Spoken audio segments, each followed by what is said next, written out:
In this video, I will show you how to delete blocked contacts on WhatsApp.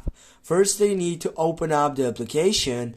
Then, what you need to do, you need simply to go on the three dots on your right upper side. Then you need to go for settings on the last selection. Right after that, you're gonna find out all these different options in which you need to go for the first selection account. And then you're gonna find out these options. Firstly, go for privacy and then scroll right down. You're gonna find out block contacts. Just click on that selection. Now just tap on that selection and go for unblock this person.